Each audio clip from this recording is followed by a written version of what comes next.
ఇప్పుడు వ్యాపారంలో ఎలా అభివృద్ధి పరిచారు, ఇంటి విషయంలో ఎలా కృప చూపించారు, పిల్లల విషయంలో మరి ఎలా దేవుడు కృప చూపించారు, చక్కని విషయాలు చెప్పి దేవుని మహిమపరిచారు. మరి ఆయన బట్టి దేవునికి మహిమ కలుగును గాక. బయట సురేష్ గారు అనుకుంటా, రెండు లోపలికి వచ్చేయండి, ప్లేస్ ఉంది, అక్కడ కూర్చుంటారా? ఓకే, సరిపోయింది.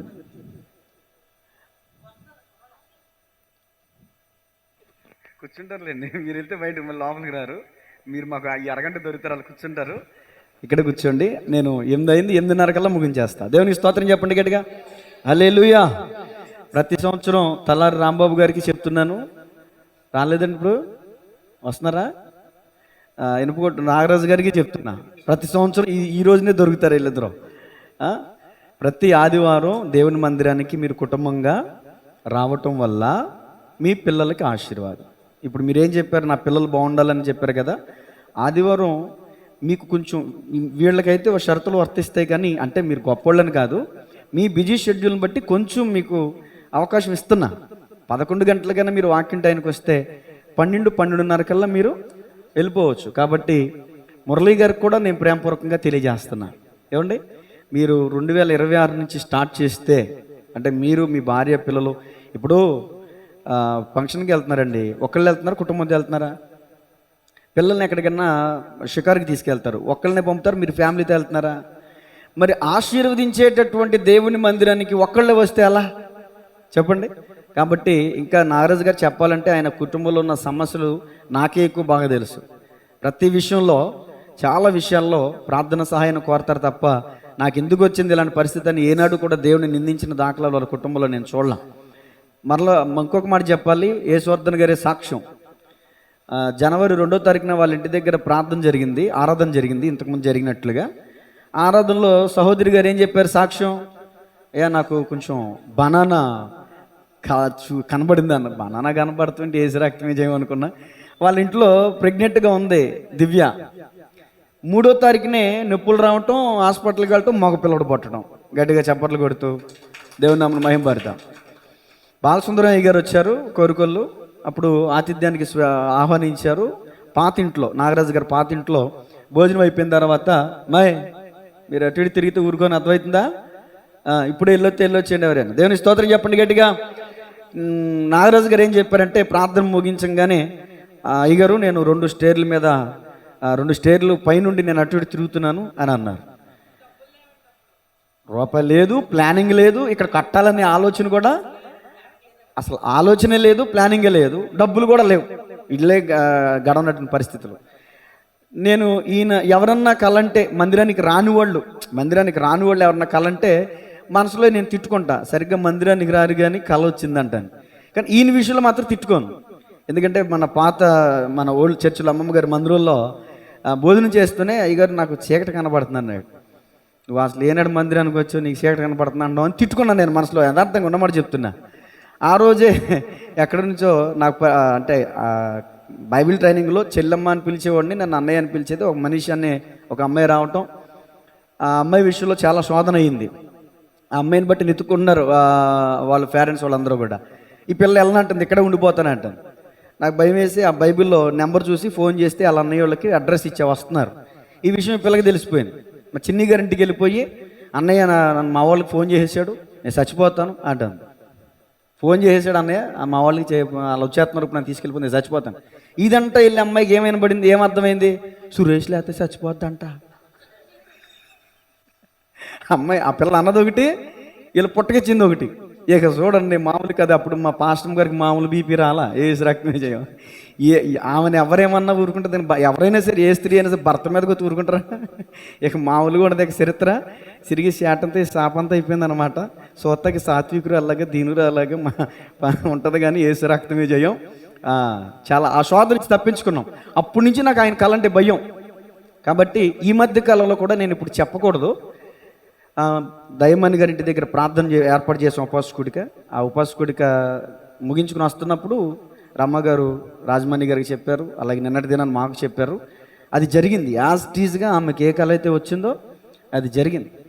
అదే కళ కొంచెం మార్పులో నా పెద్ద కుమార్తె మీద వచ్చింది నాకు. అప్పుడు వెంటనే లక్ష్మి గారి ఇంటికి పరిగెట్టుకుంటూ వెళ్ళిపోయాను. ఇంట్లో చెప్తే వీళ్ళు భయపడిపోతారు కదా, తల్లిగారు అయితే నిబ్బరంగా ప్రార్థన చేస్తారని తల్లిగారికి చెప్పాను.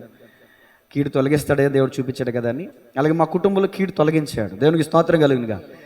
అలాగే రమ గారికి, నాగరాజు గారికి మీ తల్లిగారు చేసిన భక్తో దేవుని కృపో మీకు ఆ కృప ఇచ్చాడు, మీకు ఆ తలంత ఇచ్చాడు. మీ ద్వారా సంఘానికి ఆశీర్వాదం ఉంది, మీ కుటుంబానికే కాదు. మీరు మీరు మందిరానికి రావటం ద్వారా సంఘానికి కూడా, ఎందుకంటే సంఘంలో అందరూ ఉండాలి. భాషలు చెప్పేవాళ్ళు ఉండాలి, భాషలకు అర్థాలు చెప్పేవాళ్ళు ఉండాలి, ఉపదేశకులు ఉండాలి, ఇలా కళలు వచ్చేవారు, మరి దర్శనాలు వచ్చేవాళ్ళు ఉండాలి. మరి వాటిని జరుగుతున్నాయి కాబట్టి ఖచ్చితంగా దేవుడు మీకు ఇచ్చిన కృపను వ్యర్థం చేసుకోవద్దు. 6 రోజులు దేవుడు మీకు ఇచ్చాడు. మీరే చెప్పారుగా 8, 9 తిరిగి వచ్చేస్తానని. గంట రెడీ అవ్వండి, 1 గంట వచ్చి దేవుని మందిలో కూర్చోండి. వినమ్రతతో మీ కుటుంబానికి, యేసువర్ధన్ గారి కుటుంబానికి, తలారి రాంబాబు గారు వస్తే ఆయనకు కూడా ఒక వందనం పెట్టివ్వండి.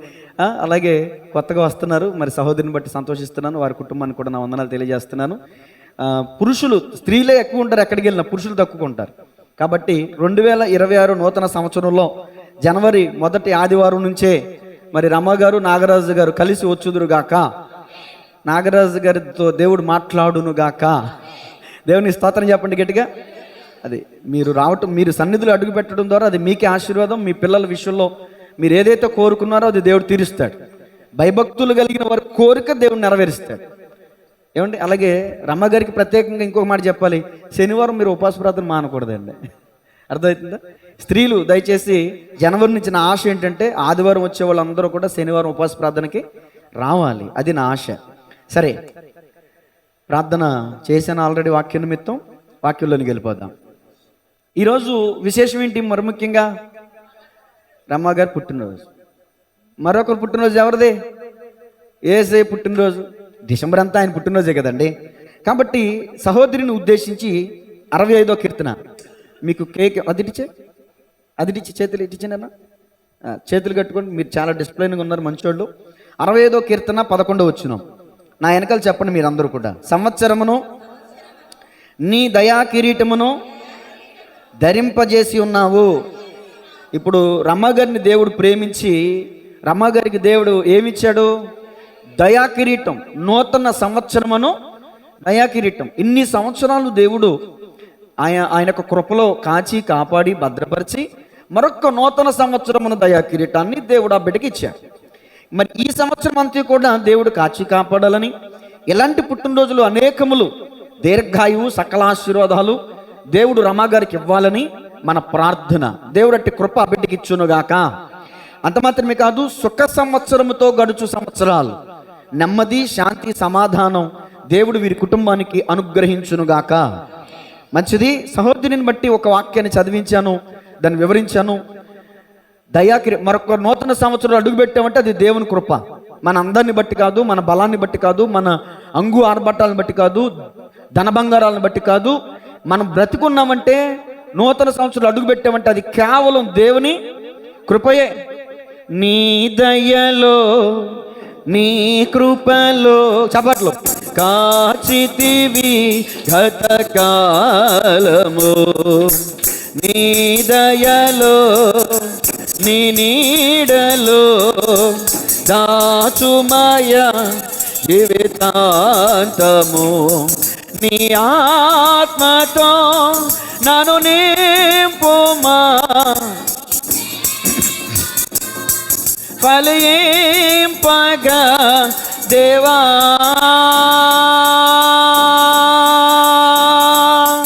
దేవా, నీ దయలో, నీ కృపలో కాచితివి గతకాలము, నీ దయలో, నీ నీడలో ఎదురుకొచ్చండి అమ్మా జీవితాంతము.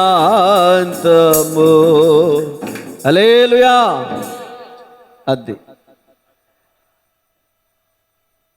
అమ్మా, కొంచెం వచ్చిన కుర్చీలో కూర్చోండి అమ్మా.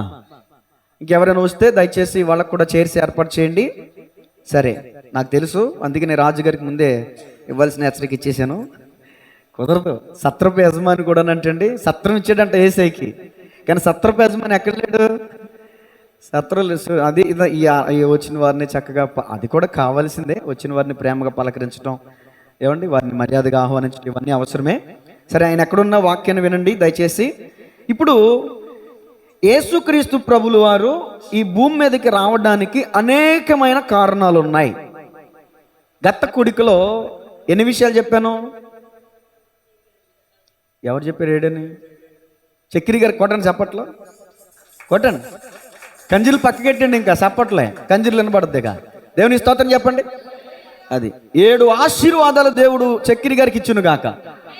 చూడండి, నూతన సంవత్సరంలో మీకు మరి అడిగినప్పుడు చెప్పరే పుస్తకాలు తిరిగేస్తారంటే. వెంకటేష్ గారికి కాలనీ నుంచి దూరం అయిపోయినట్టు బస్సులు అందినట్టు లేవు. తర్వాత వెంకటేష్ గారిని అడుగుతా ఏం వాక్యం చెప్పానని. వీలైతే లోపలికి వచ్చి కూర్చోండి, లోపల ఇంకా ప్లేస్ ఉంది. సరే, దేవునికి స్తోత్రం చెప్పండి గట్టిగా. యోహాను గారు రాసిన మొదటి పత్రిక 3వ అధ్యాయం 8వ వచనం. ఇటో ఓయ్ నా వైపు చూపించాను. మీ పిల్లలు మాట అనకపోతే నా ఇంక చూపించాను. నల్ల రంగు ఎందుకు ఇచ్చాడో దేవుడు అనుకున్నా, ఇప్పుడు అర్థమవుతుంది. ఈ నల్ల మొక్కను చూపించి వాళ్ళని భయపెట్టాలని. దేవునికి స్తోత్రం చెప్పండి. మీ బైబిల్లో లేదమ్మా? అపవాది మొదట నుండి పాపము చేయుచున్నాడు గనుక పాపము చేయువాడు అపవాది సంబంధి. అపవాది యొక్క క్రియలను లయపరచుటకే దేవుని కుమారుడు ప్రత్యక్షమైన. ఈ మాట అందరూ నాయనకాలు చెప్పండి. అపవాది క్రియలను లయపరచుటకే దేవుని కుమారుడు ప్రత్యక్షమాయను. యేసయ్య ఈ భూమి మీదకి రావడానికి గల కారణాల్లో, అనేక కారణాల్లో ఇది ఒక కారణం. అసలు అపవాది ఏంటి, దేవుడేంటి? కొత్త వాళ్ళు ఉన్నారు కదా, కొంచెం అన్యులు ఉన్నారు కదా, మీకు కూడా అర్థమయ్యేలాగా కొన్ని విషయాలు చెప్తాను వినండి.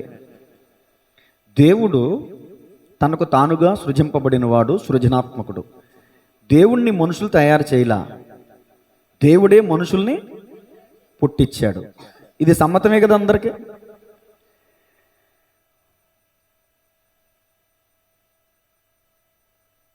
ఈ మాట అనకూడదు, ఎందుకంటే కొంచెం విమర్శనాత్మకంగా ఉంటుందని మింగేస్తున్నా.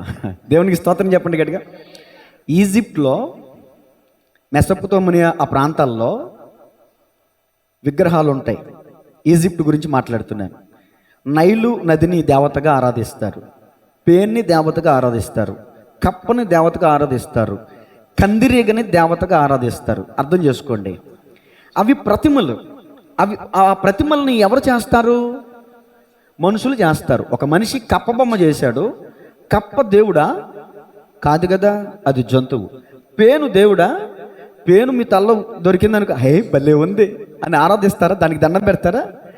రోమాపత్రిక మొదటి అధ్యాయంలో ఏముందంటే, తీయక్కర్లా, నా వైపు చూడండి, తీమన్నప్పుడు దేవుని మహిమా స్వరూపమును జంతువుల యొక్కయు పురుగుల యొక్కయు ప్రతిమా స్వరూపములుగా మార్చేశారంట. దేవుని కోపం వస్తుందా రాదా? వస్తుంది కదండి. అదే ఇప్పుడు నేను అసలు దేవుడికి అపవాదికి పోరాటం ఎక్కడి నుంచి వచ్చిందో చెప్తాను. స్టార్టింగ్ చెప్తాను, ఎందుకంటే క్రొత్త వాళ్ళు ఉన్నారు కాబట్టి.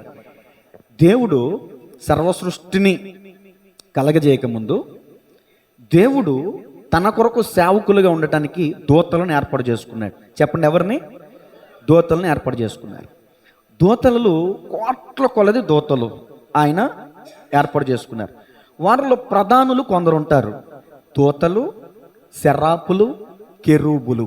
చెప్పండి, దూతలు, సెరాపులు, కెరాబులు, ఇలా కొంతమంది ఉంటారు. మికాయేల్ అనే దూత యుద్ధ బృందానికి నాయకుడు. దేనికి చెప్పండి? యుద్ధ బృందానికి నాయకుడు. లూసిఫర్ అనే దూత సంగీత బృందానికి నాయకుడు. పాటలు బాగా పాడతాడు, దేవుణ్ణి బాగా ఆరాధిస్తాడు లూసిఫర్. వీళ్ళకంటూ ఒక స్థాయి ఉంది. దేవుడు వాళ్ళకు కూడా శక్తినిచ్చాడు, వాళ్ళకు కూడా ఆత్మలే. గమనించాలి. ఈ లూసిఫర్ అనేవాడు ఓ ఆలోచనకు చోటిచ్చాడు. ఏంటో తెలుసా ఆలోచన? ఇప్పుడు ఈ సింహాసనం ముందు యేసయ్య దేవుడు కూర్చున్నాడు, ఆయనే కూర్చోవాలి. సేవకులు ఎక్కడుండాలి? దూరంగా నిలబడి ఉండాలి. ఈ లూసిఫర్ ఏమనుకున్నాడంటే దేవుని సింహాసనాన్ని అధిష్ఠించాలి అనుకున్నాడు. ఏంటండి? దేవుని సింహాసనాన్ని. ఆయన సర్వాంతర్యామి కదా, సర్వం ఎరిగినవాడు కదా, మన ఆలోచనలు సైతం ఎరిగినవాడు కదా. లూసిఫర్ ఆలోచన దేవునికి తెలీదా? గర్వానికి చోటిచ్చాడు. అహంకారం, గర్వానికి చోటిచ్చాడు. ఆ లూసిఫర్కి కొన్ని దేవతలు సపోర్ట్ చేసినాయి. దేవుడు ఏం చేశాడంటే ఆ లూసిఫర్కి సహకరించినటువంటి దూతల్ని ఈ భూమి మీదకి తురోసేసాడు. అర్థమవుతుందండి? యెషయా గ్రంథం 14లో ఏముందంటే, వేకువ చుక్క తేజో నక్షత్రమా. చెప్పండి, వేకువ తేజో. చాలామంది దేవుడు తెల్లగా ఉంటాడు, దెయ్యం నల్లగా ఉంటుంది అని అనుకుంటారు. అంతేనా? కానీ దెయ్యం నల్లగా ఉండదు. ఇప్పుడు మనం దెయ్యం అంటున్నాం, అపవాదం అంటున్నాం, సాతాన్ అంటున్నాం. ఈ పేర్లు కలిగినటువంటి వ్యక్తి ఒకరే. ఎవరో తెలుసా? లూసిఫర్. చెప్పండి, లూసిఫర్. అతను కూడా దేవుని చేత నిర్మించబడిన వాడే. సరే, దూతలు ఇలా చేశారు కదా. ఇప్పుడు దేవుడు తన పోలికలో మనిషిని చేసుకోవాలి అని అనుకున్నాడు. తన పోలికలో మనిషిని చేయాలి అనుకున్నాడు. మనిషికి మరి కావలసినవి ముందు సిద్ధపరచాలి కదా. ఇప్పుడు ఒక అమ్మాయి ఒక అబ్బాయి పెళ్లి చేసుకున్నారు. వాళ్ళిద్దరూ ఫ్యామిలీ ప్లానింగ్ చేసుకుంటే, ఇదిగో మనం సెటిల్ అవ్వాలి, ముందు మనం సెటిల్ అయిన తర్వాత అప్పుడు పిల్లల విషయంలో మన ఆలోచన తీసుకుందాం అనుకుంటారు కదా మంచి భార్యాభర్తలు. నేను అంటాను, తండ్రి అయిన దేవుడు, పరలోకముందున్న దేవుడు, ఆయన ఆత్మస్వరూపి. ఆయనకు శరీరం లేదు. ఏమై ఉన్నాడు? ఆయన ఆత్మస్వరూపి అయి ఉన్నాడు. ఓకే, ఇప్పుడు దేవుడు ఏం చేశాడంటే, మట్టి నుంచి ముందు భూమి ఆకాశాలని, సూర్యచంద్రుల్ని, ఆకాశ నక్షత్రాలని, పశుపక్షాదుల్ని, సమస్తాన్ని దేవుడే సృష్టించాడు. ఇప్పుడు ఒక మనిషికి కావలసినవన్నీ దేవుడు సృజించి ఇప్పుడు మనిషి దగ్గరకు వచ్చాడు. భూమి ఆకాశమా కలుగుగా కంటే అన్నీ కలిగేసినాయి. నోటి మాటతో సర్వ సృష్టిని దేవుడు కలగజేశాడు. కొంతమంది విశ్వాసం ఏంటంటే, దేవుడు, మన హైందవుల విశ్వాసం ఏంటంటే, తలలో నుంచి కొందరిని, భుజాల్లో నుంచి కొందరిని, పొట్టలోంచి కొందరిని, పాదాల నుంచి కొందరిని చేశారని వాళ్ళ విశ్వాసం. సరే, అది వాళ్ళ నమ్మకం, నేను దాన్ని విమర్శించట్లా. క్రైస్తవుల విశ్వాసం ఏంటంటే, దేవుడు మట్టి నుంచి మనిషిని చేశాడు. ఆ మనిషి యొక్క నాసికారంధ్రములలో జీవవాయువును ఆయన ఊదగా నరుడు జీవాత్మ అయ్యాడు. దేవుని స్తోత్రం చెప్పండి గట్టిగా, హల్లెలూయా. ఇప్పుడు నరుడు ఒంటరిగా ఉండటం మంచిది కాదు. నరుడు ఒంటరిగా ఉండటం మంచిది కాదని సహకారిగా ఉండటానికి దేవుడు ఏం చేశాడంటే, ఈ పక్కటెముకను తీసి, ఈ పక్కటెముకను తీసి స్త్రీనిగా చేశాడు. ఆదాముని దేంతో చేశాడు? చెప్పండి, ఆదాముని దేంతో చేసి? మగన్ని, అమ్మాయిని, అబ్బాయిని, అమ్మాయిని. వర్షం పడుతుంది, వర్షంలోకి మట్టి ముద్ద తీసుకెళ్ళి పెట్టారు, ఎముక తీసుకెళ్ళి పెట్టారు. ఈ వర్షానికి ఏది కరిగిద్ది? భార్య భర్తల మధ్యలో గొడవ వచ్చింది అనుకో, ఎవరు కరుగుతారు? వీళ్ళు గట్టి వాళ్ళు ఉండే, ఎముకల నుంచి తయారైపోతారు వీళ్ళు. ఎమ్మో మామూలు వాళ్ళు కాదు మీరు. దేవునికి స్తోత్రం చెప్పండి గట్టిగా. ఈ ఆట మాంసం ఎముకల్లో మూలుగుంటుందంట అని బలం. అందుకని స్త్రీ బలహీనమైన ఘట్టమని రాశారు. కానీ నేను అంటాను, అమ్మో స్త్రీలు చాలా బలవంతులండోయ్.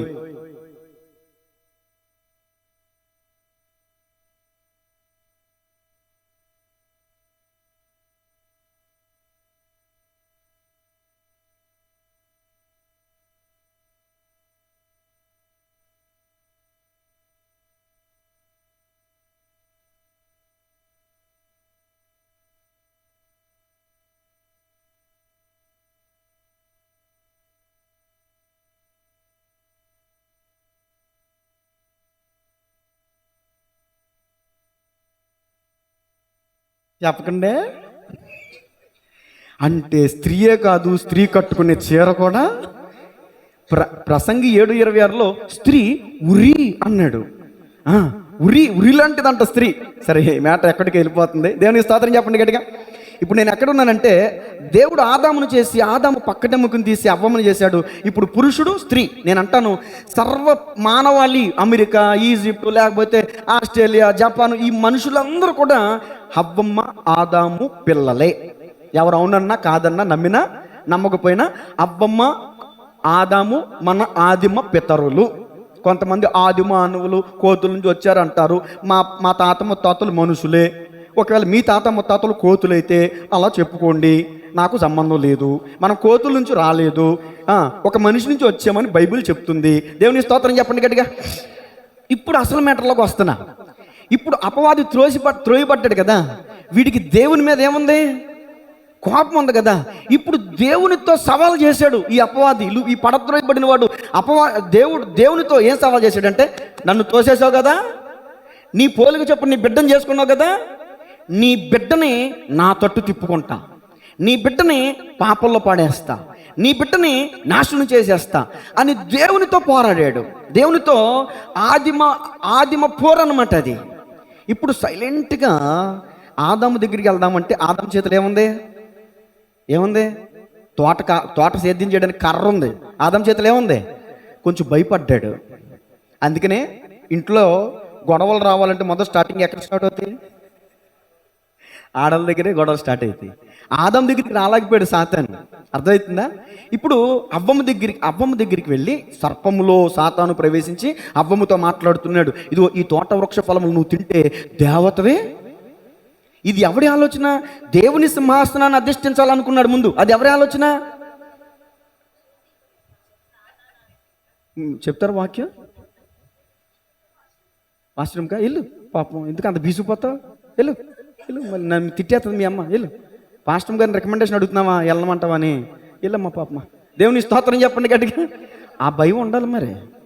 దేవుని స్తోత్రం చెప్పండి ఓసారి, చప్పట్లు కొట్టండి గట్టిగా. లోపలికి రండి, చైర్స్ కాదు అమ్మ, కొంచెం యువతలు జరగమ్మా. వదిన గారు రండి.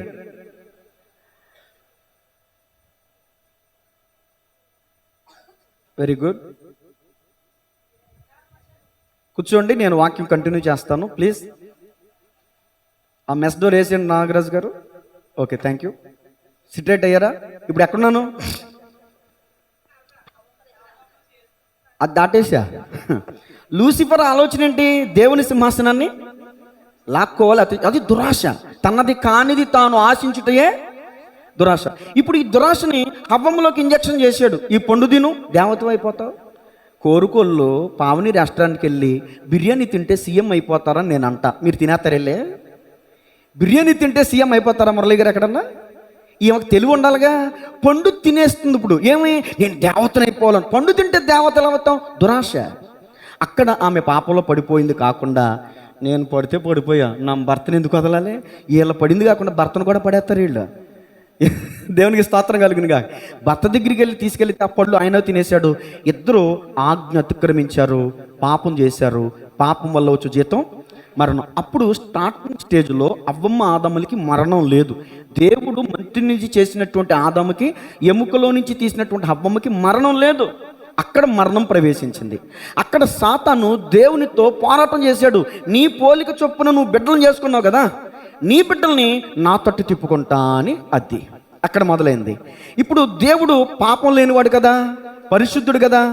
తన పిల్లలని కూడా చూడకుండా ఏదైనా తోటలోంచి వాళ్ళను కూడా బయటికి గెంటేశాడు. ఆయన పరిశుద్ధుడు, పాపాన్ని సహించలేడు. ఆయన పిల్లలను బయటికి గెంటేశాడు. దేవుని ప్రేమ ఏంటో చెప్పమంటారా? దేవుని ప్రేమ ఏంటో చెప్పంటారా? నా పిల్లలు లేని చోట నేను ఎందుకు ఉండాలి? నా పిల్లలు ఎక్కడుంటే అక్కడే ఉంటానని ఆయన కూడా పిల్లలతో పాటు బయటకు వచ్చేసాడు. గట్టిగా చప్పట్లు కొడుతూ దేవుని మనం మహిమపరుద్దాం. అది దేవుని ప్రేమ. ఇప్పుడు యేసుక్రీస్తు ప్రభులు వారు ఈ భూమి మీదకి రావడానికి గల అనేక కారణాల్లో ఒక కారణం, ఈరోజు నా వాక్యాంశం అంతా దీని మీద ఉంటుంది. మీరు అటు ఇటు వెళ్ళే వాళ్ళ వైపు చూడొద్దు, సబ్జెక్ట్ మీద దృష్టి పెట్టండి. దేవునికి స్తోత్రం చెప్పండి గట్టిగా. నా వెనకాల చెప్పండి. అపవాది క్రియలను లయపరచుటకే దేవుని కుమారుడు ప్రత్యక్షమాయను. ఇప్పుడు అలాగ ఆ విధంగా అప్పటి నుంచి పుట్టినటువంటి అవ్వమ్మ ఆదాముకి జ్యేష్ఠ కుమారుడు పేరేంటి? కయీను. కయీనును కూడా సాతాను వశం చేసేసుకున్నాడు. కయీను దురాశపరుడైపోయాడు. కయీను దుష్టుని సంబంధం అయిపోయాడు. వాస్తవానికి అవ్వమ్మ ఆదాము పిల్లలే, కానీ దుష్టుని ఆలోచనకి చోటు ఇవ్వటం వల్ల కయీను కూడా ఎవరి సంబంధం అయిపోయాడు? దుష్టుని సంబంధం అయిపోయాడు. ఇప్పుడు మనం ఇంతమంది ఉన్నాం కదా ఇక్కడ, దేవుని ఆలోచన చేసామనుకోండి మనం దేవుని సంబంధులం అవుతాం. సాతాను ఆలోచన చొప్పున నడుచుకున్నాం అనుకోండి సాతాను సంబంధులం అవుతాం. ఇప్పుడు మనం కొంచెం మీకు థర్మోమీటర్ పెడతా, డాక్టర్ పెడతాడు కదా, థర్మోమీటర్ పెడితే జ్వరం ఎంత ఉందన్నో, ఇప్పుడు వాక్యం అనే థర్మోమీటర్ పెడతా. మనం దేవుని పిల్లలమా అపవాది పిల్లలమా ఇప్పుడు తేలిపోద్ది. పరీక్షకు మీరు సిద్ధమా?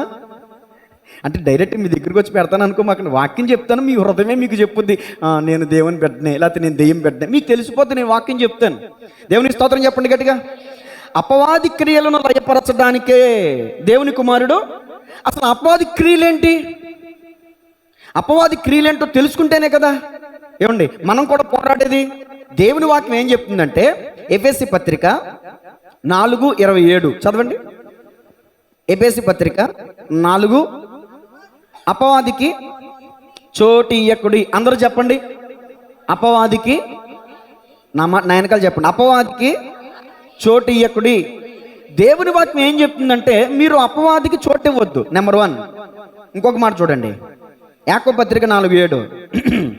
అవ్వమ్మ ఆదాములు అపవాదికి చోటు ఇచ్చారు. అర్థమవుతుందండి? దేవుడు మనతో చెప్తున్నాడు అపవాదికి చోటు ఇవ్వద్దు. వినండి, నా వైపు చూడండి. యాకోబు 4:7 మీరు ఎంత త్వరగా తీస్తే అంత త్వరగా ముగిస్తా, టైం అయిపోయింది ఇక్కడ. కాబట్టి దేవునికి లోబడి ఉండి అపవాదిని ఎదురించి ఏం చేయాలంటే మనం నెంబర్ 1 దేవునికి లోబడాలి. నెంబర్ 2 ఏం చేయాలి? అపవాదిని ఎదిరించాలి. అపవాదికి అవకాశం ఇవ్వద్దు, చోటు ఇవ్వద్దు. నెంబర్ 2 అపవాదిని ఏం చేయాలి? ఎదిరించాలి. వాడిని ఎదిరించాలంటే ఇప్పుడు మన భారతదేశంలో బోర్డర్లో సైనికులు ఉన్నారు, పాకిస్తాన్ వాళ్ళు యుద్ధానికి సిద్ధంగా ఉన్నారు. ఈ యుద్ధానికి సిద్ధమవుతున్నప్పుడు అవతల దేశం వాళ్ళు ఎంత బాంబులు కలిగి ఉన్నారు, ఎన్ని తుపాకులు కలిగి ఉన్నారు, ఎంత సైన్యం కలిగి ఉన్నారు అని ఒక ఆలోచన, ఒక ఇన్స్ట్రుమెంట్ అంటారు కదా, ఒక ప్లానింగ్తో వెళ్తారు కదా. ఇప్పుడు నువ్వు ఒక శత్రువు మీదకి వెళ్తున్నప్పుడు ఆ శత్రువు బలగం నీకు తెలియాలి కదా. ఇప్పుడు దేవునికి శత్రువు, మనందరికీ శత్రువు ఎవడు? వాడు అపవాది. ఎఫెసీ పత్రిక 6:10 ఇదిగో మీరు పోరాడవలసింది శరీరులతో కాదు. అక్క చెల్లులారా, తోడుకోడలారా, అన్నదమ్ములారా, మీరు ఒకరినొకరు కొట్టుకోవడం కాదు, మీరు ఒకరినొకరు గాయపరచుకోవడం కాదు, మీరు ఒకరినొకరిని విమర్శించుకోవడం కాదు, మీరందరూ కలిసి ఇదిగో మీ మధ్యలో చిచ్చు పెడుతున్నాడు చూడండి, వాణ్ణి మీరు ఎదిరించాలి. ఎఫెసీ పత్రికలో పౌలు గారు అదే మాట చెప్పారు. నెంబర్ 1 అపవాదికి చోటు ఇవ్వద్దు. నెంబర్ 2 అపవాదిని ఎదిరించండి.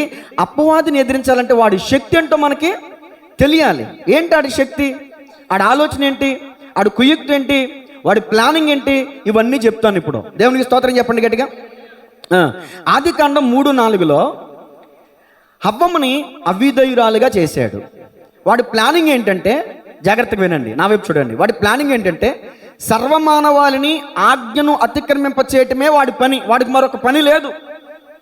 దేవుడు నిర్గమకాండం 10వ అధ్యాయంలో 20వ అధ్యాయంలో మనకి ఎన్ని ఆజ్ఞలు ఇచ్చారు చెప్పండి? ఎన్నమ్మా? 10 ఆజ్ఞలు ఇచ్చారు. ఏమని? నరహత్య చేయొద్దు, వ్యభిచరించొద్దు, నీ పొరుగు అనేది దొంగిలించొద్దు, నీ తల్లిదండ్రుల్ని. ఇప్పుడు ఈ అపవాదం ఏం చేస్తాడంటే వీటిని అతిక్రమించేలా చేస్తాడు, అవిధేయులుగా చేస్తాడు. అవిధేయులు విశ్రాంతిలో ప్రవేశింపరు. అవిధేయులు ఎడారిలో కానా యాత్రలో, ఐగుప్తు నుంచి కానా యాత్రలో అవిధేయులైన వారు రాలిపోయారు, ఆగిపోయారు. అవిధేయులు పరలోకానికి వెళ్ళరు. అవిధేయులు దేవునికి వ్యతిరేకస్తులు అవుతారు. హవ్వమ్మ ఆదాములు అపవాదికి చోటిచ్చి అవిధేయత వల్ల జీవింపచే ఆత్మను కోల్పోయారు. ఇప్పుడు నీవు నేను ఎలా ఉన్నాం ఒకసారి మనం పరిశీలన చేసుకుందాం. దేవుడిచ్చిన ఆజ్ఞకు లోబడుతున్నావా, తిరగబడుతున్నావా? దేవుని ఆజ్ఞకు లోబడుతున్నావంటే నువ్వు దేవుని బిడ్డవే. అపవాదికి లోబడుతున్నావంటే నువ్వు అపవాదికి సంబంధించిన బిడ్డవే. 6 రోజులు మీరు మీ పని చేసుకోండి, 7వ దినం విశ్రాంతి దినం, మీరందరూ నా మందిరమునకు రావాలి. ఇది దేవుడిచ్చిన ఆజ్ఞ కాదా? ఈ ఆజ్ఞకు మీరు లోబడ్డారనుకో, మీరు ఎవరి సంబంధి? ఇప్పుడు నీ తల్లిదండ్రులను సన్మానించు, గట్టిగా చెప్పాలి, నీ తల్లిదండ్రులను. ఇది దేవుడిచ్చిన ఆజ్ఞ. చాలామంది తల్లిని చూడరు, తండ్రిని చూడరు, తల్లిని చూడరు, తండ్రిని చూడరు, భక్తి మాత్రం చేస్తారు, ప్రార్థన మాత్రం చేస్తారు. చాలా మన కాకాని వెళ్తారు, లేకపోతే గుణదలు వెళ్తారు, లేకపోతే ఇంకొకటి ఎక్కడికి నాగేపట్నం వెళ్తారు, ఇంకొకటి ఏముందో ఇక్కడ గౌరీపట్నం వెళ్తారు. అబ్బాబ్బా మోకాళ్ళ మీద నడుస్తారు, తలనీలాలు ఇస్తారు. మన క్రైస్తవుల గురించి చెప్తున్నాను సుమా. ఇంట్లో తల్లిని ప్రేమించడు మనోడు, ఇంట్లో తండ్రిని ప్రేమించడు మనోడు. నువ్వు దీర్ఘాయుష్మంతుడు అవ్వాలంటే నీ తల్లిని నీ తండ్రిని నిన్ను కన్న తల్లిదండ్రులను ప్రేమించలేనివాడివి, కనిపించే సహోదరుని ప్రేమించలేనివాడివి, కనిపించని దేవుని నువ్వు ఎలా ప్రేమించగలుగుతావు? అది దేవుని వాక్యం చెప్తుంది. నీ సహోదరునేమో ద్వేషిస్తావు. ఇప్పుడు సహోదరులు ఐక్యత కలిగి నివసించుట బైబిల్ వాక్యమేనా? మనం చదువుకున్న పాఠాలు చెప్పలేదా? నలుగురు అన్నదమ్ములు, ఒక తండ్రి. అయ్యా వచ్చిన వాళ్ళు వచ్చినట్టు కూర్చోండి, రండి లోపలికి వచ్చేయండి, కొంచెం ఎదురుకు వచ్చేయండి, ప్లేస్ ఉంది ఇక్కడ, చైర్ ఉంది, వచ్చేయండి. ఇప్పుడు ఐక్యత కలిగి ఉండమని ఒక బైబిలే చెప్తుందా? మనం నేర్చుకున్న పాఠాలు కూడా చెప్తున్నాయా? ఏం చెప్తున్నాయి? ఓ తండ్రికి నలుగురు బిడ్డలు ఉన్నారు. ఆ నలుగురు బిడ్డలు తన తండ్రి చనిపోయే ముందు మంచం దగ్గరకు వస్తే, ఒరే అమ్మా వినండి, 4 పుల్లలో ఒకడికి ఇస్తే విరవలేకపోయాడు, రెండోవాడు విరవలేకపోయాడు, మూడోవాడు విరవలేకపోయాడు, నాలుగోవాడు విరవలేకపోయాడు. ఇప్పుడు 4 పుల్లలో నలుగురు చేతుల్లో పెడితే వెంటనే ఏం చేశారు? అప్పుడు తండ్రి ఏమన్నాడంటే, అరే నేను చనిపోతున్నాను రా, ఇంతవరకు నేను మిమ్మల్ని ఐక్యతలో పెట్టాను, ఇక నా వల్ల అవ్వదు, ఇదిగో నేను చచ్చిపోతున్నాను, నేను చచ్చిపోయిన తర్వాత మీరు ఈ 4 పుల్లల్లాగా కలిసి ఉండండి, అప్పుడు మిమ్మల్ని ఎవడో ఏమి. అంత మాత్రమే కాదండి, 4 ఆవులు ఒక పులి, 4 ఆవులు మంచి స్నేహం చేసేస్తూ ఉండే. ఈ 4 ఆవులు కలిసి ఉన్నంతసేపు మృగం ఏమీ చేయలేకపోయింది. ఈ 4 ఆవుల మధ్యలో ఏదో చిన్న తగాద వచ్చింది, 4 ఆవులు 4 దారులు అయిపోయినాయి. ఇప్పుడు మృగం, అయ్యా కూర్చోండి ప్లీజ్, కూర్చోండి, చైర్స్ లేవా? నాగరాజు గారు తీసుకురమ్మని. దేవుని స్తోత్రం చెప్పండి గట్టిగా. ఇప్పుడు ఈ మృగం రోజుకొక ఆవును చంపుకుంటూ, దేవుడు ఏం చెప్పాడు? ఎక్కడ ఐక్యత ఉంటుందో అక్కడ ఆశీర్వాదం ఉంటుంది, మేలు ఉంటుందని చెప్పాడు. నువ్వు ఐక్యత కలిగి లేవు నీ సహోదరునితో, నీ తల్లిదండ్రులు సన్మానించట్లేదు. దేవుడు చెప్పింది చేయకుండా అపవాది ఏదైతే చెప్తున్నాడో అది చేస్తున్నారు. దేవుని స్తోత్రం చెప్పండి గట్టిగా. ఇంకా బయట చైర్స్ వేయండి, అక్కడే బయట కూర్చోండి ప్లీజ్, ఏమనుకోవద్దు, అక్కడ కూర్చొని చూస్తూ ఉండండి. దేవుని స్తోత్రం చెప్పండి గట్టిగా. హల్లెలూయా. ఒకసారి చప్పట్లు కొట్టండి అందరూ కూడా. లోపల ప్లేస్ లేదు కాబట్టి బయట చైర్స్ వేయండి, బయట కూర్చుని వినండి. ఇప్పుడు దేవుడు ఏం చెప్తున్నాడంటే, నీకు మేలు కలగాలంటే నీ తల్లిదండ్రుని సన్మానించు, నీకు మేలు కలగాలంటే సహోదరులారా ఐక్యత కలిగి ఉండండి. మీరు మేలు కలిగి ఉండాలంటే భర్త నీ భార్యని ప్రేమించు, భార్య నీ భర్తకు లోబడు. ఈ స్త్రీలందరూ కూడా లోబడి అనే బడిలో చదివిన వాళ్ళు తక్కువ, తిరగబడి అనే బడిలో చదివిన వాళ్ళు ఎక్కువ. అమ్మ భార్యలారా, మీరు మీ భర్తకు లోబడుతున్నారా? కన్నెర చేసి ఆపేస్తున్నారా? మీరు కన్నెర చేస్తుంటే మీ ఆయన ఆగిపోతున్నాడంటే నీలో దెయ్యం ఉంది, దేవుడు లేడు, నన్ను తిట్టుకుంటే తిట్టుకుందరు కాక.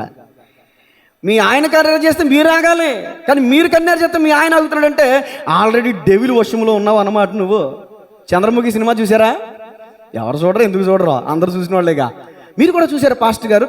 అప్పుడు చూసామండి, ఆ టైంలో చూసాం. రజనీకాంత్ గారు ఒక డైలాగ్ అంటారు చూసారా? ఇదిగో ఆకాశేనా ఆకాశేనా ఆకాశేనండి, మన వాళ్ళకి తెలుసండి, చెప్పరు, వాక్యం చెప్పరు కానీ ఇది చెప్పేస్తారు అంటానండి. ఆకాష్ పూర్తిగా చంద్రముఖి రూపంలోకి మారిపోయిన నీ గంగను చూడు కైలా, ఆకాష్ అంటారు చూడండి. అలాగా ఈ భార్యలు ఎవరైనప్పుడు ఇంట్లో పోతారు అన్నమాట భర్త మీద. అమ్మోళ్ళు వస్తే ఒకలాగా ఉంటారు, పుట్టింటోళ్ళు వస్తే ఒకలాగా ఉంటారు, అత్తింటోళ్ళు వస్తే ఒకలాగా ఉంటారు. దేవుని వాక్యం చెప్తుంది, నీ భర్తన కన్నా ఆ తల్లిదండ్రులు కాదా? నిన్ను కన్నా తల్లిదండ్రులా? నీ అత్తని అమ్మలాగా ప్రేమించవా? మరి నీ అత్తేమో నీ కూతురులాగా నిన్ను ప్రేమించాలా? దేవుని స్తోత్రం చెప్పండి గట్టిగా. దేవుని వాక్యం చెప్తుంది, ఒకరి ఎడలో ఒకరు ప్రేమ కలిగి ఉండండి, పొరుగువాడిని ద్వేషించవద్దు, నీ పొరుగువాడిని కోపం పెట్టుకోవద్దు, సహోదరుని చూచి వ్యర్థుడా అని చెప్పొద్దు. తన సహోదరుని ద్వేషించుకోడంట నరహంతకుడు అంట. వాక్యం చెప్పు. కత్తి తీసుకుని చంపేక్కర్లా, నీ హృదయంలో కోపము పగ ద్వేషం పెట్టుకున్నావంటే నువ్వు నరహంతకుడివే, నువ్వు దేవుని రాజ్యానికి వెళ్ళవు, పరలోకానికి వెళ్ళవు. నువ్వు ఎంత భక్తి చేసినా, పాస్టరైనా సువార్థికుడైనా ఎంత గొప్పోళ్ళైనా కానివ్వండి, దేవుడు ప్రేమ స్వరూపి. ఆయన పోలిక చొప్పున చేసుకున్న బిడ్డలందరూ ఏం కలిగి జీవించాలి? ప్రేమ కలిగి జీవించాలి. నీ కుటుంబంలో ప్రేమ ఉందా? దేవునికి స్తోత్రం చెప్పండి గట్టిగా. దేవునికి వాక్యం చెప్తుంది, ఇంట్లో అన్నదమ్ములు, అక్క చెల్లెమ్ములు, భార్య భర్తలు, అత్తాకోడళ్ళు మీరందరూ ప్రేమ కలిగి ఉండండి. ఆ తర్వాత దేవునికి పూజ చేస్తారో, ప్రార్థన చేస్తారో, నమస్తే చేస్తారో అప్పుడు చేయండి. ఈ ప్రేమ లేకుండా, దేవుడు చెప్పింది చేయకుండా మీరు చేసే ప్రార్థన బూడిదలో పోసిన యేసుప్రభులు వారు అంటారు, నేను చెప్పింది చేయక ప్రభువా ప్రభు అని పిలుచుట ఎందుకు? మీ ఇంట్లో సమాధానం ఏది? మీ ఇంట్లో ప్రేమ ఏది? కానీ మీరు చేసే ప్రార్థన వల్ల నాకు ప్రీతికరమా? అది కాదు. దేవుడు ఒక ఆజ్ఞ ఇచ్చాడంటే ఈ సాతాను ఏం చేస్తాడంటే దాన్ని అతిక్రమించేలా చేస్తాడు. ఇప్పుడు మీరు ఏ ఆజ్ఞను అతిక్రమిస్తారో నాకు తెలియదు. తల్లిదండ్రులు ప్రేమించట్లేదా? అన్నదమ్ములు ఐక్యతగా లేరా? ఏమండి? ఇంకా మీ కుటుంబంలో అత్త కోడళ్ళు సమాధానంగా లేరా? దేవుడు చెప్తున్నాడు, ప్రేమ కలిగి ఉండండి. ఇది దేవుని మాట. మీరు దేవునికి లోబడతారా, అపవాదికి లోబడతారా?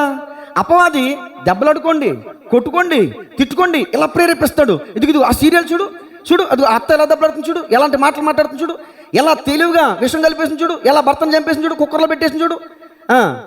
ఈ రోజున కుక్కర్లో ఏంటిది టంకు పెట్టులో కుక్కేస్తున్నారు, భర్తను చంపేసి, భార్యలు చంపేసి కుక్కేస్తున్నారు. ఏసు రక్తం.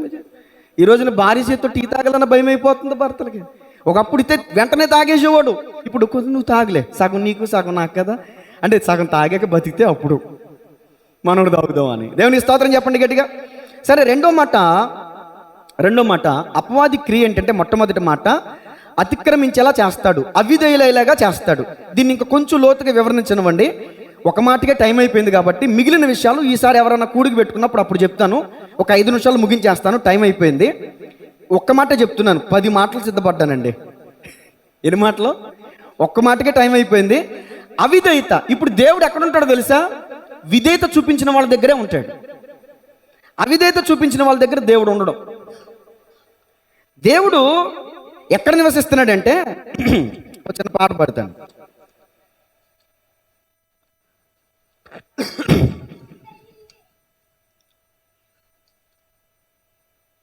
మహాగణుడవు మహోన్నతుడవు పరిశుద్ధ స్థలములోనే నివసించువాడవు. మహాగణుడవు మహోన్నతుడవు పరిశుద్ధ స్థలములోనే కృపా సత్య సంపూర్ణమై మా మధ్యలో నివసించుట న్యాయమా? నన్ను పరిశుద్ధ పరచుటే నీ ధర్మమా? మహాగణుడ పాడాలి. చప్పట్లు కొడుతూ రెండోసారి.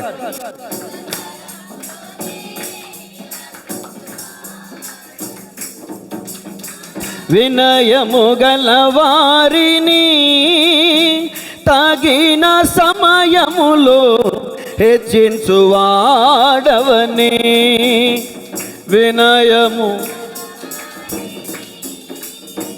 తగిన సమయములో హెచ్చించువాడవని. నీవు వాడు పాత్రనై నేనుండుటకై నిలిచియుందును పవిత్రతతో. నీవు వాడు నేనుండుటకై నిలిచియుందును పవిత్రతతో. హల్లెలూయా. యేసయ్యా నీకే స్తోత్రమయ్యా. హల్లెలూయా. యేసయ్యా నీకే స్తోత్రమయ్యా. మహాగణుడవు మహోన్నతుడవు పరిశుద్ధ స్థలములోనే నివసించువాడ. హల్లెలూయా. దేవుడు పరిశుద్ధుడు. అపరిశుద్ధమైన స్థలాల్లో ఆయన ఉండడు. దేవుడు ఎక్కడ ఉంటాడంటే, అమ్మ మాట్లాడుతున్నారు ఎందుకని వినండి. ఇటుక ఇసుక సిమెంట్తో కట్టబడిన గుడి గోడల మధ్యలో ఉండడు ఆయన. ఎక్కడ? ఇటుక ఇసుక సిమెంట్తో కట్టబడిన గుడి గోడల మధ్యలో ఉండడు ఆయన. మట్టి నుంచి మనిషిని చేసి ఆ మనిషిలో దేవుడు ఉండటానికి ఏర్పరచుకున్న కేంద్రం ఏంటో తెలుసా? హృదయం. ఏంటి చెప్పండి? హృదయం. వాక్యం చెప్తుంది, నీ దేహమే దేవునికి ఆలయము. చర్చి కాదు, వేరే కాదు, నీ దేహమే దేవునికి ఆలయము. ఇప్పుడు దేవుడు ఎక్కడుంటాడు? ఈ ఆలయములో, ఈ హృదయం అనే కోవెలలో. ఓల్డ్ సాంగ్స్ చాలా బాగుంటాయి. హృదయమే నీ ఆలయం క్రీస్తు. ఎక్కడుంటాడు ఆయన? నీ హృదయం ఏమో ఎవరికో ఇచ్చేసి, ఎవరికో ఫోన్ చేశానండి, ఫోన్ చేస్తే డైలెక్ట్ అని వస్తుంది, హృదయం ఎక్కడున్నది? ఎక్కడ? నీ చుట్టూనే అంటే కొంత హృదయాన్ని పగలగొట్టేసే వాళ్ళకి ఇస్తారు, హృదయాన్ని పాడు చేసే వాళ్ళకి ఇస్తారు. కానీ దేవుని వాక్యం ఏం చెప్తుందో తెలుసా? గుండె చెదరిన వారిని బాగు చేయువాడని, గుండె చెదరిన వారిని బాగు చేయువాడని, వాని గాయములన్నీయో కాటుచున్న వాడని, వాని గాయములన్నీయో కాటుచున్న వాడని. దేవునికి స్తోత్రము గానము చేయుటయే మనమందరము స్తుతి గానము చేయుటయే. హల్లెలూయా. నీ దేవుడు నేను యెహోవా, నేను పరిశుద్ధుడిని కనుక మీరు ఎలా ఉండాలి? పరిశుద్ధులై ఉండాలి. మద్యపానం త్రాగటం అపవిత్రమా కాదా? నేను మాట అడుగుతానండి. 1,50,000 పెట్టి బైక్ కొన్నాడు ఒక అతను. మొర్రయ్య గారు మీరే ఏమనుకోవద్దు, డైరెక్ట్గా ఎన్కౌంటర్ చేసేస్తున్నా. లక్ష దాంట్లో పెట్రోల్ కొట్టిస్తారా, కిరోసిన్ కొట్టిస్తారా? మీరు చెప్పాలి. కిరోసిన్ ఎందుకు కొట్టించరు అంటే? 1,50,000 ఖరీదు మీ బాడీ చేయదా? బండికి ఇంపార్టెన్స్ ఇచ్చారు. బండి పాడైపోద్దని భయం ఉంది. మీ గుండె పాడైపోద్దని భయం లేదా? లివర్ పాడైపోద్దని భయం లేదా? ఊపిరితిత్తులు పాడైపోతాయని భయం లేదా? అంటే 1,50,000 ఖరీదు చేసే బండికేమో చాలా ఇంపార్టెన్స్ ఇచ్చారు. మీ దేహం అంతకంటే గొప్పది కదండి. ఒకసారి ఆలోచించండి. ఎక్కడైనా ఒక హోటల్కి వెళ్ళి, సార్ ఒక కిడ్నీ ఇస్తారా అని అడుగుతారా? ఇడ్లీ దొరుకుద్ది కానీ కిడ్నీ దొరుకుద్దా? ఒకవేళ ఎక్కడైనా కిడ్నీ ఉందనుకో, ఎన్ని లక్షలు ఇవ్వాలి? 30 లక్షలు. కిడ్నీ కావాలంటే 30 లక్షలు. అంటే మన దేహంలో ఉన్న అవయవం పాడైపోతే కొన్ని లక్షలు పెట్టినా మనం కొనలేం. మీ క్వశ్చన్ చెప్పంటారా? అసలు ఆ కిడ్నీ పాడైపోయిన కిడ్నీ తీసి ఇంకో కిడ్నీ పెడితే మళ్ళీ అది సెట్ అవ్వడానికి కొన్ని నెలలు పడుతుందంట. సెట్ అయితే అవ్వచ్చు, లేకపోతే లేకపోవచ్చు. అంటే మీ ఒంట్లో ఉన్న అవయవం అది మీకే ప్రత్యేకమైంది. మీరు ఒక్కసారి మీ అవయవాన్ని పాడు చేసుకుంటే జన్మలెత్తిన మళ్ళీ మీ అవయవాన్ని సంపాదించుకోలేరు. అపవిత్రమైన వాటికి చోటిచ్చి దేవుణ్ణి గాయపరుస్తున్నారు, దేవుణ్ణి తృణీకరిస్తున్నారు. మీ హృదయంలో దేవుడు ఉండాలంటే మీ దేహంలో అపవిత్రత అనేది ఉండకూడదు. దేవుని వాక్యం చెప్తుంది, ఆజ్ఞ మద్యముతో మత్తులై ఉండకూడదు. దేవుడిచ్చాడు ఆజ్ఞ. ఈ ఆజ్ఞకు లోబడితే నీకు దీవెన, ఆజ్ఞకు తిరగబడితే, ఆజ్ఞ అతిక్రమిస్తే పాపం. అందుకని గమనించాలి దేవునికి ప్రియ సంగమా. ఇప్పుడు మహాగణుడు మహోన్నతుడు ఎవరో ప్రవేశింపరాని తేజస్సుల నివాసము చేచున్నవాడు ఎక్కడ ఉంటాడంట? వినయము గలవారి వద్ద ఉంటాడంట. మీకా భక్తుడు రాశాడు, బెత్లెహేమా ఎఫ్రతా యూదా అనే వారి కుటుంబంలో నుంచి వస్తాడంట. ఎఫ్రతా అనే మాటకి వినయము అని అర్థం.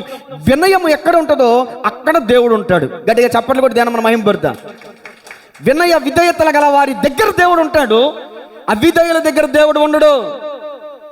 దేవుడు చెప్పింది చేయకుండా, నీ తల్లిదండ్రులు సన్మానించకుండా, నీ భార్యను ప్రేమించకుండా, అన్నదమ్ముల మధ్యలో ఐక్యత లేకుండా, ఇదిగో మద్యముతో మత్తులేయండి, డ్రింకింగ్, స్మోకింగ్, భయంకరమైన వ్యసనాలు, అపవిత్రాత్మకు చోటిచ్చి దేవుడా నన్ను కరుణించు అంటే దేవుడు కరుణించడు. దేవుడు నీ ప్రార్థన ఆలకించడు. దేవుడు నీ ప్రార్థన వినాలంటే, నిన్ను బట్టి నీ కుటుంబాన్ని ఆశీర్వదించాలంటే అపవాదికి చోటివ్వద్దు, దేవునికి చోటివ్వండి. వాక్యం చెప్తుంది, దేవునికి లోబడు, అపవాదిని ఎదురించు, అప్పుడు వాడు మీ ఎద్దు నుంచి పారిపోతాడు. ఇంకా అపవాది ఏమేమి చేస్తాడు అనే విషయాల్లో ఈసారి మీటింగ్లో మనం విందాం. తలలు వంచండి, చిన్న ప్రార్థన చేసి ముగిస్తాను. సమయం అయింది కాబట్టి ఈ సమయంలో కేక్ కటింగ్, క్యాండిల్ సర్వీస్ ఉంటుంది. ఇవన్నీ రెడీ చేయండి. తలలు వంచండి, చిన్న ప్రార్థన చేసుకుందాం. పరిశుద్ధిరా ప్రేమగల తండ్రి, ఈరోజు ఈ భూమి మీదకి మీరు రావడానికి, మీరు ప్రత్యక్షం అవడానికి గల కారణం ఏంటో ఈరోజు కొన్ని విషయాలు మాట్లాడడం జరిగింది. అయ్యా, అన్య బిడ్డలు కూడా చాలామంది విన్నారు. ఈరోజు విన్న వాక్యానికి విధేయులవుటకు సహాయం చేయండి. విధేయుల హృదయాల్లో నీవు ఉంటావు, అవిధేయుల హృదయాల్లో సాతాను ఉంటాడు. సాతానుకు చోటిస్తే జీవితం అంతా నాశనమే, జీవితం అంతా దుఃఖమే, బాధే, వేదనే, కన్నీళ్లే. ఈ రోజు నుంచైనా నీకు చోటిచ్చే వారికి ఉండటానికి సహాయం చేయండి. కన్య మరియ తల్లి తన గర్భాన్ని చోటిచ్చింది. ఈ రోజున ఇక్కడ కూడిన ప్రతి ఒక్కరూ హృదయాన్ని చోటిచ్చేవారుగా ఉండటానికి సహాయం చేయమని, విత్తబడిన వాక్యం అనేకుల హృదయాల్లో విత్తబడి ఫలించుటకు సహాయం చేయమని యేసయ్య నామములో అడిగి వేడుకొంచున్నాము తండ్రి. Amen. God bless you all.